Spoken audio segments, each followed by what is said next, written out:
10 एकड़ में करेला है, 6 या 7 एकड़ में लगा हुआ है टमाटर, लौकी, कद्दू, 2 एकड़ में बैंगन भी है। हमारे पिताजी 3 एकड़ 4 एकड़ तक बस किया करते थे। अब 40 एकड़ तक हमारे पास हुआ करती है सब्जी। इस बार क्या रेट जा रहा है टमाटर? कल बिका था 600 रुपए का 25 किलो का क्रेट। 1 एकड़ में टमाटर कितना हो जाता है ये स्टेकिंग विधि से? पिछली बार 700 क्रेट गई थी इस 1 एकड़ से। पहले 2 फसल पैदा करते थे, जब से पंप लगा हुआ है यहाँ 3 फसल का पैदावार हो रहा है।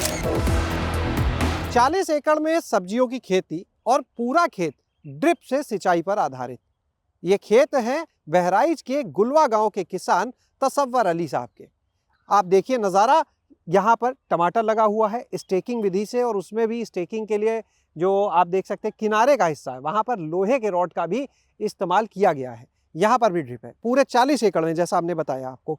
तो चलिए आपको मिलवाते हैं तसव्वर अली साहब से जो इस समय हमारे साथ है। खेती जो है तो हमारे पिताजी भी किया करते थे, और पिताजी तो कम करते थे, और हम लोगों ने जो है थोड़ा थोड़ा करके, जब बच्चे करने वाले हो गए तो हम लोगों ने बढ़ा दी खेती। अपनी खेती जो है वो 16 एकड़ है, और उसके बाद में और जो है हम लोग खेती जो है थोड़ी हम लोगों ने ठर्रई पे जो है तो ले रखी है, उसमें भी जो है करते हैं सब्जी हम लोग। कुल कितनी? 40 एकड़।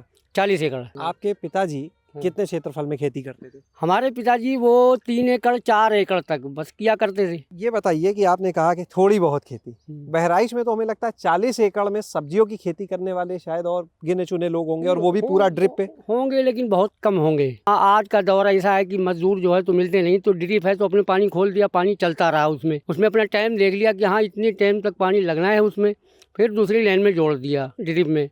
तो ड्रिप में ये आसानी हमें जो है मजदूर जो है तो नहीं लगाने पड़ते। अच्छा ये बताइए कि 40 एकड़ में 16 एकड़ आपका है, 24 एकड़ लीज की जमीन है। हाँ जी। तो लीज की जमीन पे भी ड्रिप पूरा लगवा दिया आपने? पूरा ड्रिप लगा हुआ है। क्या क्या लगाए हैं 40 एकड़ में? कितना कितना? करेला है, लौकी, कद्दू और टमाटर। 2 एकड़ में बैंगन भी है, कुछ खीरा था, खीरा तो खत्म हो चुके हैं हमारे, और बाकी अब जो है तो ज्यादा करके करेला और टमाटर ही पर है। लौकी कद्दू भी अब लास्ट है। करेला और टमाटर कितना लगाए हैं? 10 एकड़ में करेला है, 6 या 7 एकड़ में लगा हुआ है टमाटर इस वक्त। पिछले साल तो टमाटर बड़ा सस्ता था, हमने देखा इस बार बहुत से किसानों ने छोड़ ही दिया टमाटर। 150 रुपए क्रेट तो हमने खुद बेचा है इसको भाई। पिछली बार हमारा यहाँ पर बहुत था, हमारा 1 एकड़ में लगभग 400 क्रेट 500 क्रेट करीब इस वाले प्लाट में निकला था टमाटर, लेकिन रेट नहीं मिला था हम लोगों को। आपने पिछली बार टमाटर इतना ही लगाया था या कम था हमारे पास? पिछली बार 3 एकड़ में था, और रेट गिरा, मतलब पैसा निकलना मुश्किल हुआ तो दुगने से ज्यादा कर दिया। बिल्कुल हाँ, बढ़ा दिया। ये मन में नहीं आया कि कहीं इस बार भी ऐसा गड़बड़ ना हो जैसे बहुत सारे किसान सोचते हैं? नहीं, ऐसा नहीं। मेहनत करना हमारा काम है, पैदा करना ना करना वो उसका काम है, और देना ना देना उसका काम होता है। इस बार क्या रेट जा रहा है टमाटर? कल बिका था 600 रुपए का, आज ज्यादा आ गया मंडी में, तो आज 550 का बिका था ये टमाटर हमारा, 25 किलो का क्रेट। और लंबा वाला आज भी हमारा जो है वीरांग टमाटर था, वो हमारा आज भी 600 रुपए का बिका है। अच्छा, अपनी खेती में जैसे हम अभी बात कर रहे थे तकनीक की, तो इधर तो मल्च लगा हुआ है, इधर भी हम देख रहे हैं कई जगह आपने बेडिंग करके पूरा सिस्टम बनाया। क्या क्या और प्रयोग करते हैं अपनी इस खेती में 40 एकड़ में? गोबर की खाद हम लोग ज़्यादा डालते हैं। गोबर की खाद जैसे ये 1 एकड़ में लगभग 4 से 5 ट्राली तक हम लोग 1 एकड़ में डाल देते, किसी में 3 ट्राली का, किसी में 4 ट्राली एकड़ में ऐसे डाल देते। गोबर की खाद बहुत डालते हैं हम लोग। यूरिया और क्या नाम जो है ये बिल्कुल ना के बराबर कभी डाल दी। अच्छा, सारी सब्जी जो है यहीं बहराइच में बिक जाती है, कहीं बाहर नहीं? सब्जियां हमारी जो है तो लखनऊ भी जाती हैं। हमारी अभी जो है बाराबंकी चल रही थी, आज भी गाड़ी हमारी जो है तो लोड होगी, वो जो है तो बाहर जाएगी। 1 एकड़ में टमाटर कितना हो जाता है ये स्टेकिंग विधि से? पिछली बार 700 क्रेट गई थी इस 1 एकड़ से। किसी भी खेत में साल में कितनी फसल लेते हैं? हम पहले तो 1 ही 2 फसल लेते, अब तो 3 फसलें हम लोग जो है तो ले लेते हैं। कैसे अचानक ये अचानक, ये जैसे ये हमारे पास जो है पानी जो है तो ये सोलर पंप जो है तो लगा हुआ है, तो सोलर पंप हमारे पास पहले नहीं था, अब 3 साल से आया हमारे पास ये सोलर पंप। कहाँ से मिला? किसी सरकारी योजना का है?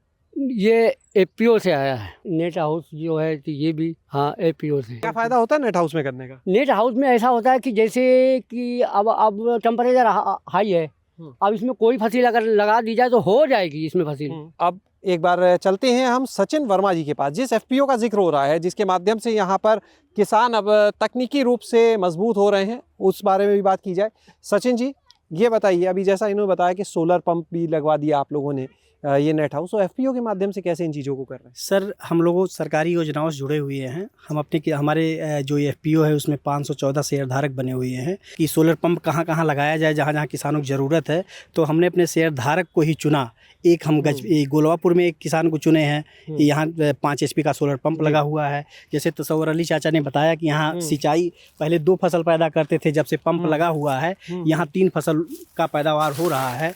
और हम लोग नेट हाउस 6 हिस्से का नेट हाउस लगवाए हुए हैं। ऐसे लगभग हम लोग 12 किसानों का लगवाए हुए हैं। हमें लगता है 2200 स्क्वायर फीट के 2200 स्क्वायर फीट के आसपास लगा हुआ है सर, और लगभग 12 जगह लगा हुआ है सर। इस मकसद से लगवाया गया था किसान अपने यहाँ बीज पौधे का उत्पादन करे, बीज डाले और पौधे का उत्पादन करे, खुद प्लांटेशन करे, जिससे जो मार्केट से पौधा खरीद के लाना पड़ता है उसको खरीदने की जरूरत ना पड़े। ये बताइए कि आजकल तो एफपीओ जो है बहुत सारे प्रोसेसिंग में भी जुड़े हैं, क्या आपके यहाँ भी कुछ हो रहा है सर? हमारे यहाँ आटा चक्की लगी हुई है जिसमें पत्थर वगैरह की ज़रूरत नहीं पड़ती है। जो हमारे शेयरधारक हैं उन्हीं से गेहूँ या चना या फिर मक्का लिया जाता है। खुद अपने ऑफिस के बगल में सर प्रोसेसिंग यूनिट लगाई गई है, वहाँ प्रोसेस करते हैं, पैकेजिंग करते हैं। पैकेजिंग करके हमारा मार्केट में जा रहा है पैकेट, और कुछ मार्ट को एफपीओ मार्ट खोल रखे हैं हम लोग अपने ऑफिस के बगल। पूरा मार्ट ही खोल दिया? जी सर। सचिन जी, कोई नंबर अपना ज़रूर बता दें, जो लोग आपको सुन रहे हैं। जैसे आपने बताया कि आप लोग मदद कर रहे हैं ये सब नेट हाउस में और सोलर पंप में, कोई मदद के लिए जुड़ना चाहे या कुछ जानने के लिए 9839454070। ये जैसे जो लगवाते हैं आप नेट हाउस या सोलर पंप की बात हो रही है, तो इसमें क्या कुछ किसान को भी पैसा देना होता है? जी सर, फार्मर अमाउंट होता है। जैसे सर नेट हाउस लगा हुआ है, इसमें 10 से 12 हज़ार रुपये फार्मर अमाउंट लगा हुआ था, वो किसान दिए हैं। और सारा मटेरियल जो है वो हम जिस संस्था के माध्यम से वो सारा ला के खुद लगा के इंस्टॉल करके चला जाता है। और सर जो ये लगा हुआ है पंप लगा हुआ है, पहले 40,000 की डीडी लगती थी फार्मर अमाउंट, और इस समय 90,000 की डीडी अब बढ़ गई है सर। एक बार फिर से तसव्वुर साहब के पास चलते हैं। जिस तरह से हम देख रहे हैं इतनी शानदार खेती आप कर रहे हैं, अब आगे की क्या तैयारी है? आगे अब हम सोच रहे हैं कि थोड़ा जो है दूसरा काम करेंगे, अदरक का काम कर लेंगे। अब इस बार सोच रहे थे। बहुत बहुत शुक्रिया आपका। अपना कोई नंबर हमारे दर्शकों को बता दें कि वो आना चाहे, देखना चाहे खेती के इस मॉडल को। 96 28 97 99 87। तो आपने देखा खेती के इस मॉडल को, जहां पर बहराइच में 40 एकड़ में खेती हो रही है, सिर्फ सब्जियां हैं और वो भी ड्रिप पर तकनीक का इस्तेमाल करते हुए। और सब्जियों की खेती को सबसे अच्छा मानते तसव्वुर साहब, उनका ये भी कहना है कि अगर किसी फसल में नुकसान हो तो उसे छोड़े नहीं, क्योंकि जिस फसल का नुकसान है उसी फसल से पूरा भी होगा। शैलेश अरोरा, गांव जंक्शन। गांव जंक्शन को सभी सोशल मीडिया प्लेटफॉर्म्स पर फॉलो करें। व्हाट्सएप चैनल और जीमेल आईडी पर भी संपर्क साध सकते हैं।